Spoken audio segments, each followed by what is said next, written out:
Hello and welcome back to the Average Joe podcast. Of course, I'm your host here, Joe, and today I'm asking the question, would I want my parents' marriage?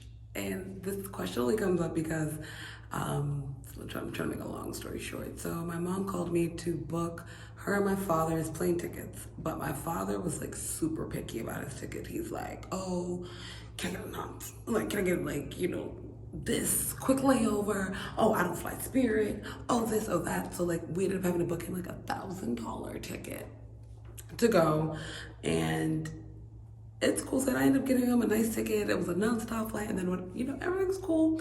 My mom's like paying for the tickets and everything, and then I get a call yesterday from my mom. My mom's like, oh, can you cancel your dad's ticket? He doesn't want to go anymore.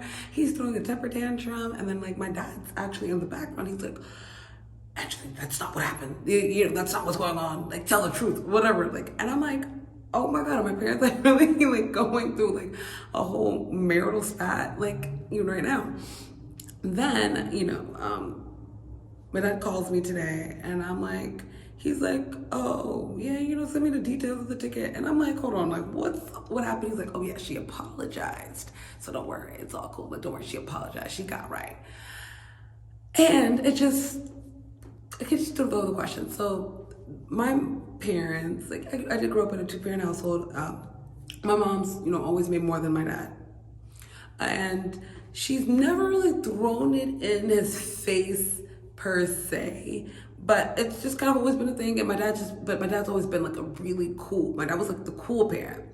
And I do see that where my parents kind of took their turns in their roles, because my dad essentially worked from like 5 to like 6 or 7 o'clock. So he would essentially be there in the evenings, where my mom worked 7B to 7A, where she was gone. So this did give us the time to, my bonding with my dad, or bonding with the family, and, sitting around for family dinners and playing cards and all those things. So it did allot us that time to build a family bond. And it would have never really worked out, like, if both of my parents, let's say, they had to work the same schedule, or, it just kind of worked out in like the favor that my mom worked nights and my dad worked days, and they were able to just balance. It was just able to kind of like balance itself out. And I wonder now, because like the issue now with so many relationships and everything is like, like who makes more money and all those things. And my parents, of course, my mom makes more money, but she never really threw it in his face, even though it was kind of known, but she did kind of like shove it around, but knew to kind of backtrack. And I know that she knew to kind of like backtrack and kind of stay and humble and submissive in her ways, because even in this ticket thing, like he's like, all right, cancel the ticket, I'm not going. And she said or did something that changed his whole spirit. Because yesterday he was like, I'm not going. You can cancel your ticket. You lost your 1,000, 11, whatever it is. It's not my problem. That's on you.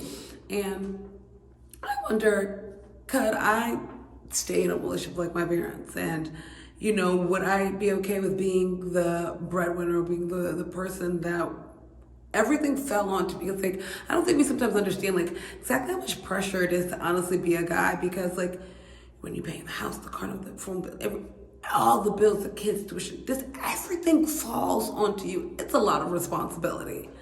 And, you see where women, are looking for that breadwinner, because it's a lot of responsibility to put upon yourself.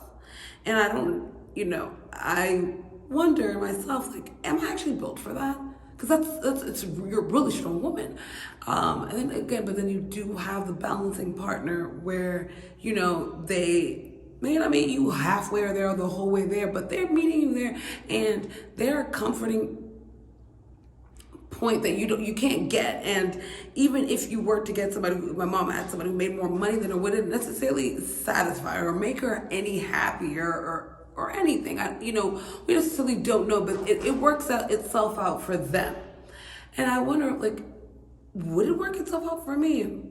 I don't know.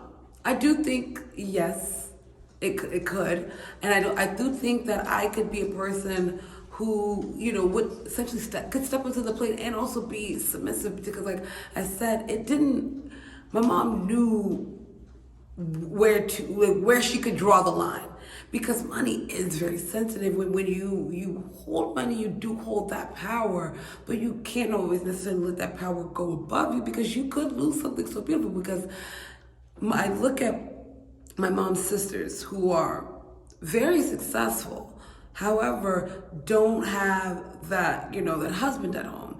And as even if they are able to, be the breadwinner and take care of all the responsibilities, there's still a lacking figure, and there's still something that's missing. And and I'm like, well, I do get the perfect balance, and it's like, but they were striving to make sure they got someone who made so much more and who did so much, and it's like, would it necessarily make you that much happier, or would it have created your home to be so much better for somebody to have made so much more money, or you couldn't have found a way to make it work? Because I'd hate to have all the money or all those things, and then I don't have the complete package, or I feel like I put something so much ahead of having everything in totality. Because I do think there is, and I've had and I actually had this conversation with my mom when she's like, oh no, they were too headstrong in their ways, they were too picky, they were too this, and by the time things kind of realized that it was essentially too late. And then again, I look at the route that my mom took, and you're like, she has 4 kids, she's successful in her own way, and she has her husband, like she has her house, like she has her car, she has like, all her necessities and everything, and she still has like a complete package. And it seems to be like, she seems to be fulfilled. And I want that. I want that feeling of fulfillment, the feeling of accomplishment. Like, I've birthed kids, and, they've gone on to do other things. And, me and my marital home, as much as me and my husband spat back and forth, like, we're going on this trip together, and it didn't matter that I bought a ticket or didn't buy a ticket, he's going. And we're going together. We're going to be, and I'm like, I wish sometimes that we, but I'm also too, I'm very grateful that I'm blessed to like have an example, because I do realize that so many people don't have an example to look onto. And it's not necessarily that they don't have an example to look onto, and it's something that, people emulate what they see. So, I don't think I noticed this before. This is something as I'm growing up, I'm kind of more realizing and understanding, and even having these conversations, that, you do make so many sacrifices, and you do humble yourself, and you submit yourself to things that you might not want to, or it's not, it doesn't make you necessarily happiness, but for the greater cause and for the greater good, and down the line, it all works itself out to be. And in particular with my mom and my dad's relationship, it was a little tricky though, because like my dad called him, was like, oh yeah, she apologized, like she got right. And it's like,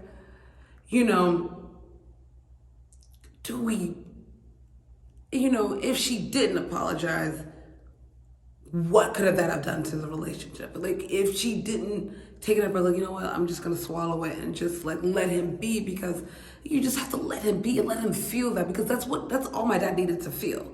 That's essentially, it's all, it's like, like I just needed you to feel like, you respected my opinion, you respected my point of view, you heard what I said, and you came, that's sometimes like what that's all they need. And I don't, I do think that guys are willing to be with women, but if they're willing to just let me still be the man in my own capacity, whatever way that is, and you'll know that by the dating, like the kind of guy you are, what are his trigger points or what makes him go. And I think you could kind of work around those things. Not saying that we're out here building a bum dude, but I do think you can work to kind of create and those kinds of things. But thank you for tuning in to another episode of That Average Joe Podcast. Stay tuned for more.